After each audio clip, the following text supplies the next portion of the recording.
Hi everyone, I'm Brenda Cameron. I'm a personal development consultant and professional speaker. And today I'd like to talk to you about our health being our wealth. I think in the current climate everybody would agree that there is no greater currency than our health. I'd like to tell you a little bit about me. In the year 1999, I was at the peak of my corporate career. I held an executive position in an organisation which were the ears and the eyes of the media. My life was busy, exciting, and I thought successful. By the end of 1999, it was November actually, I was virtually bedbound, unable to get out of bed, pick up a cup. I couldn't even watch the television, listen to the radio or read a book.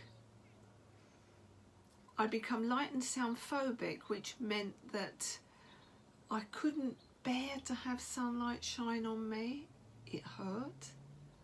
And the slightest noise was like a pneumatic drill going off in my head.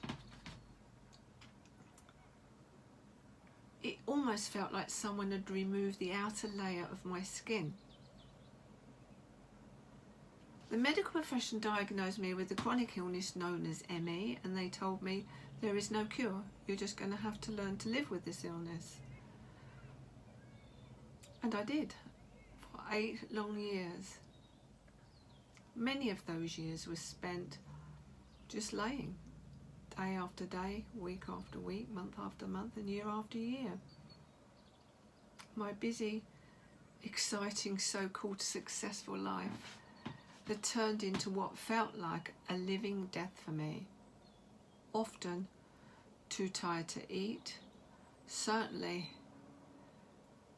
just washing or cleaning my teeth was not something I was able to do.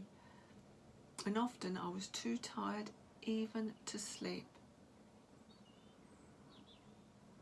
No surprise, I became depressed and isolated.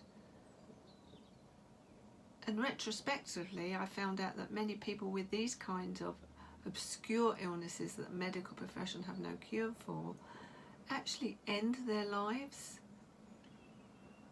But for me, I didn't ever give up hope. My friends and family were amazing. They trawled the internet for cures, of which I tried them all. I had conventional medicine, which gave me antidepressants. I saw a psychiatrist who said I was sane. I had cognitive behaviour therapy, metamorphic treatment, mindfulness meditation, shiatsu massage, reflexology, acupuncture, Reiki, spiritualist healing, you name it, I tried it. And I even had my house feng shuied. And it would appear that the medical profession were right. There was no cure. However, in January 2007, a very dear friend of mine sent me a newspaper clipping. It wasn't actually this one, it was a similar one about Esther Ranson and her daughter Emily. Now Emily had ME, same illness as me. She'd been in a wheelchair for 15 years and she'd been on a training course that taught her how her mind and body interacted, and she now had a job. Well, I'd no idea how I would get on that training course, but of course I had to, and it would take too long for me to explain what needed to be done to get me there. Suffice to say that my youngest son deposited me outside the clinic in Crouch End at 9 AM on the 31st of July 2007. And at 1 o'clock that day, I virtually skipped out of that clinic. My son and I, we just could not believe it.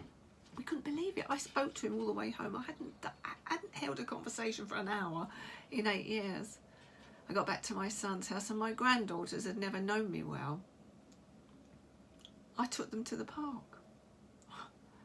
We couldn't believe it. I just didn't take them to the park and push them on the swing slide and roundabout. No, I got on the swing slide and roundabout with them. It was like magic. I went back to that course for 2 further days. And on the 5th of September 2007, just 5 weeks after I went on that course, here I am driving around Europe, France, Germany, Switzerland, Austria, Italy. I was like a kid let loose in a sweet shop. All those